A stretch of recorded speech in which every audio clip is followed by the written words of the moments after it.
Why? Why? How can I tell? Did not Galileo do the same by Saturn? We shall see. I will get at the secret of this document, and I will neither sleep nor eat until I have found it out.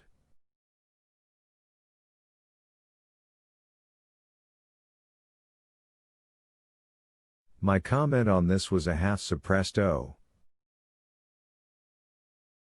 Nor you either, Axel, he added. The deuce! Said I to myself, then it is lucky I have eaten 2 dinners today.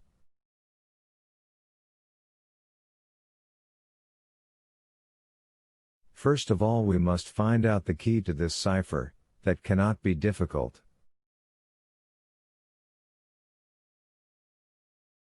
At these words I quickly raised my head, but my uncle went on soliloquizing.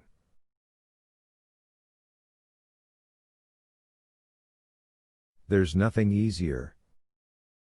In this document there are 132 letters, viz., 77 consonants and 55 vowels.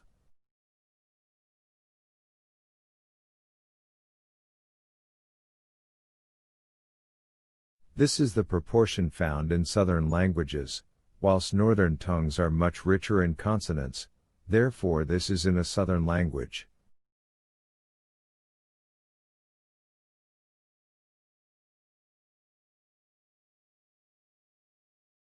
These were very fair conclusions, I thought. But what language is it? Here I looked for a display of learning, but I met instead with profound analysis.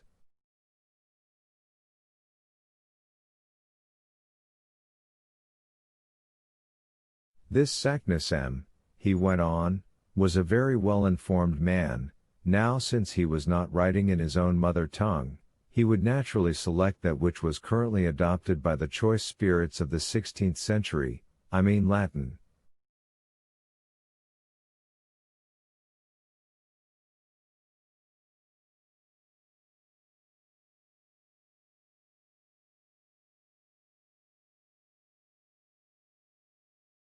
If I am mistaken, I can but try Spanish, French, Italian, Greek, or Hebrew.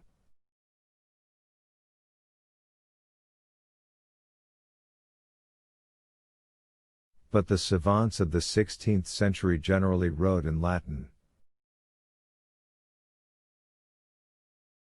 I am therefore entitled to pronounce this, a priori, to be Latin. It is Latin.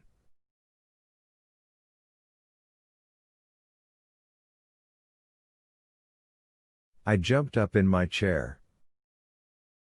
My Latin memories rose in revolt against the notion that these barbarous words could belong to the sweet language of Virgil.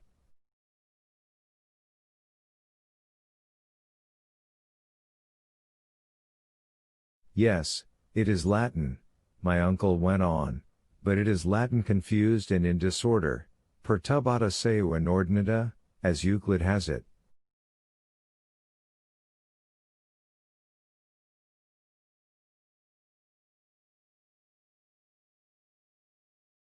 Very well, thought I, if you can bring order out of that confusion, my dear uncle, you are a clever man.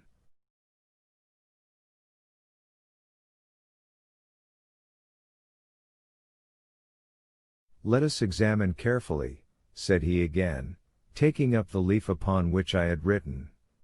Here is a series of 132 letters in apparent disorder.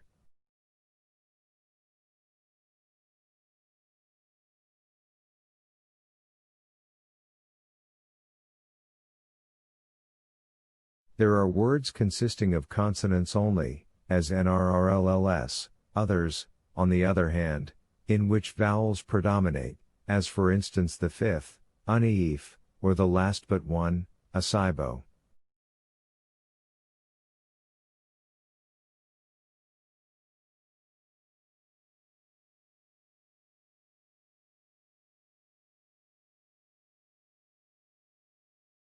Now this arrangement has evidently not been premeditated, It has arisen mathematically in obedience to the unknown law which has ruled in the succession of these letters.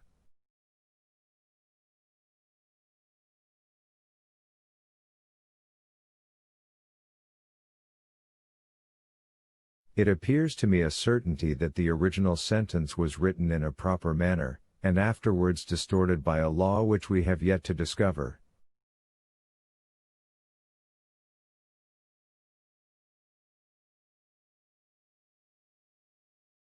Whoever possesses the key of this cipher will read it with fluency. What is that key? Axel, have you got it? I answered not a word, and for a very good reason. My eyes had fallen upon a charming picture, suspended against the wall, the portrait of Graben.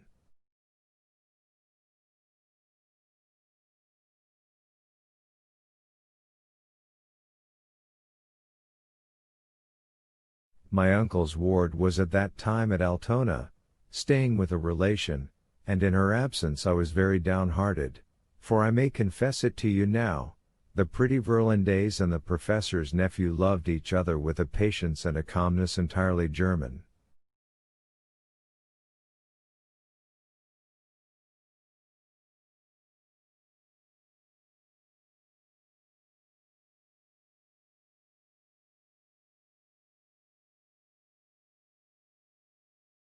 We had become engaged unknown to my uncle, who was too much taken up with geology to be able to enter into such feelings as ours.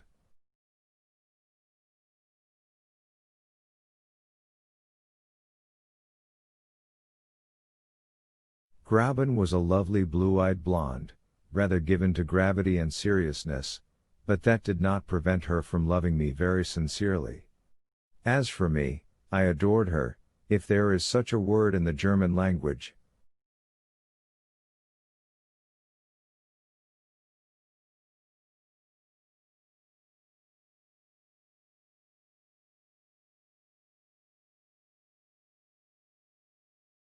Thus it happened that the picture of my pretty Verlandes threw me in a moment out of the world of realities into that of memory and fancy.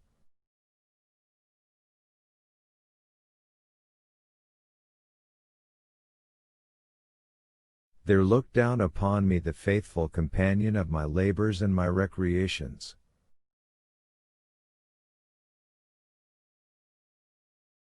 Every day she helped me to arrange my uncle's precious specimens, she and I labeled them together.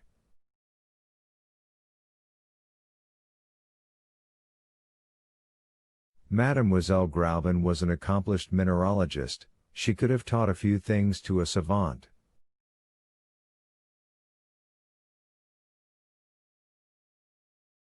She was fond of investigating abstruse scientific questions.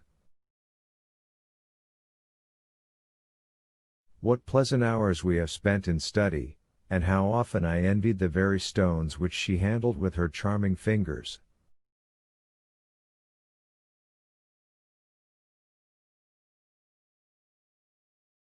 Then, when our leisure hours came, we used to go out together and turn into the shady avenues by the Ulster, and went happily side by side up to the old windmill, which forms such an improvement to the landscape at the head of the lake.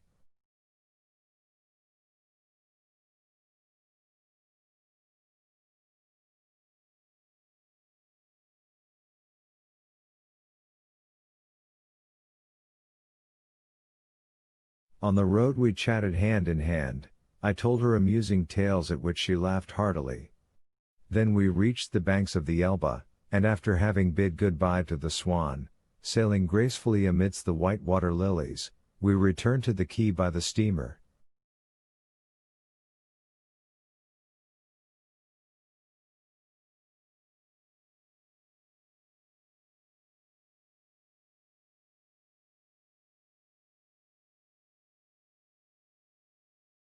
That is just where I was in my dream, when my uncle with a vehement thump on the table dragged me back to the realities of life.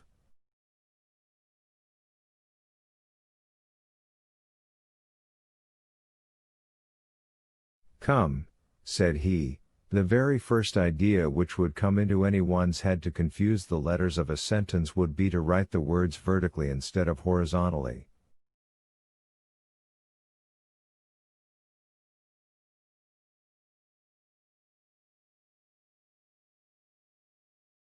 Indeed, said I. Now we must see what would be the effect of that. Axel, put down upon this paper any sentence you like, only instead of arranging the letters in the usual way, one after the other, place them in succession in vertical columns, so as to group them together in 5 or 6 vertical lines.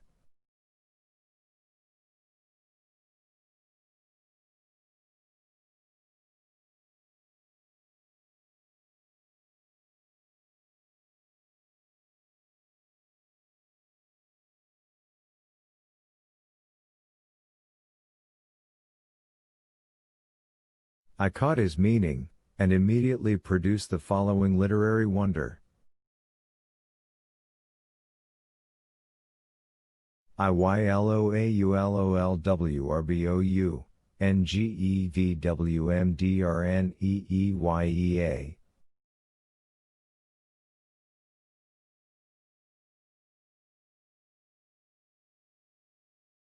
Good, said the professor, without reading them. Now set down those words in a horizontal line.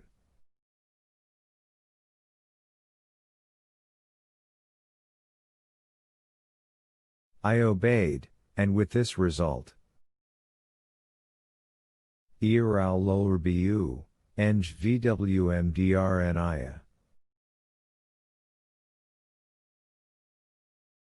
Excellent, said my uncle, taking the paper hastily out of my hands. This begins to look just like an ancient document. The vowels and the consonants are grouped together in equal disorder, there are even capitals in the middle of words, and commas too, just as in Saknussemm's parchment.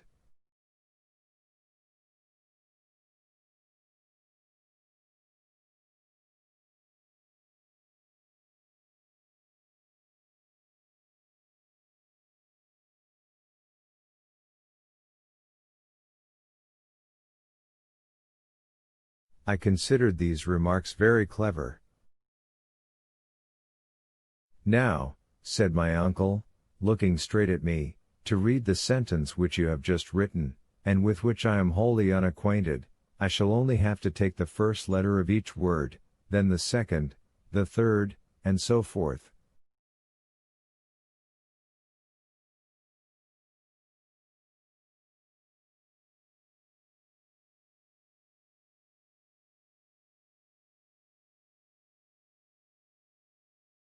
And my uncle, to his great astonishment, and my much greater, read.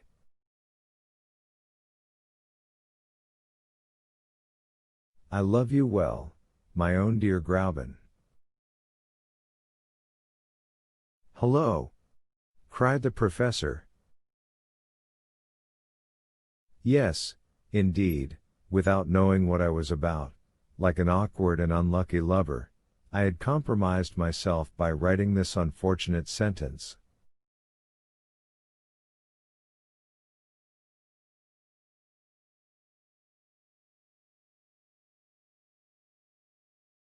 Aha!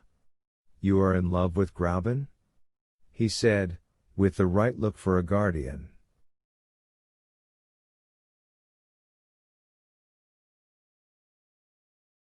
Yes, no. I stammered. You love Grauben, he went on once or twice dreamily. Well, let us apply the process I have suggested to the document in question.